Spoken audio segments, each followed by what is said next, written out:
ഫത്ഹ് Mecca അത് മക്കയുടെ വിജയമാണ്. പ്രവാചകൻ മക്കയെ വിജയിപ്പിക്കുകയായിരുന്നു. അന്ന് എല്ലാവരും ഒരുമിച്ച് കൂടി, എല്ലാവരും വന്ന സമയത്ത് പ്രവാചകൻ അവരോട് പൊതുവായി പറഞ്ഞ ചില കാര്യങ്ങളുണ്ട്. അതിലൊന്ന്, കുല്ലുക്കും മിൻ ആദം, നിങ്ങളെല്ലാവരും ആദമിന്റെ മക്കളാണ്. വആദമു മിൻ തുറാബ്, ആദമാകട്ടെ മണ്ണിന്റെ പുത്രനാണ്. മാനവതയുടെ ഏറ്റവും ഉത്കൃഷ്ടമായ പ്രഖ്യാപനം, നിങ്ങളൊക്കെ മണ്ണിന്റെ മക്കളാണ്, മണ്ണിൽ നിന്നുണ്ടായവരാണ്. ലാ ഫദ്ല ലി അറബിയ്യിൻ അലാ അജമി, അറബിക്ക് അനറബിയേക്കാൾ ശ്രേഷ്ഠതയില്ല. വലാ അജമിയ്യിൻ അലാ അസ്വദ് അലാ അറബി, അറബിയേക്കാൾ അനറബിക്കും ശ്രേഷ്ഠതയില്ല. വലാ അബിയൽ അലാ അസ്വദ്, വെളുത്തവന് കറുത്തവനേക്കാൾ ശ്രേഷ്ഠതയില്ല. വലാ അസ്വദ് അലാ അബിയൽ, കറുത്തവന് വെളുത്തവനേക്കാളും ശ്രേഷ്ഠതയില്ല. ആർക്കും ആരേക്കാളും ശ്രേഷ്ഠതയില്ല. ആരും മേലെയല്ല, ആരും താഴെയല്ല.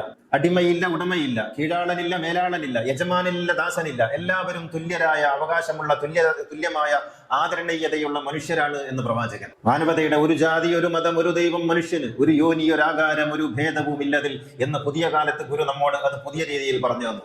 ലാ ഫദ്ല അലാ അറബിയ്യിൻ അലാ അജമി, അറബിക്ക് അനറബിയേക്കാൾ ശ്രേഷ്ഠതയില്ല. എല്ലാ വിധത്തിലുള്ള ഭേദങ്ങളും അവസാനിച്ചു. മാനവികതയാണ് മതം, മനുഷ്യത്വമാണ് പ്രമാണം. മനുഷ്യന്റെ സന്തോഷത്തെയാണ്, മനുഷ്യന്റെ ആനന്ദത്തെയാണ് ഉദ്ഘോഷിക്കേണ്ടത് എന്ന് പ്രവാചകൻ അവിടെ പറഞ്ഞു. ഇതായിരുന്നു ഫത്ഹ് മക്കയുടെ സന്ദേശം.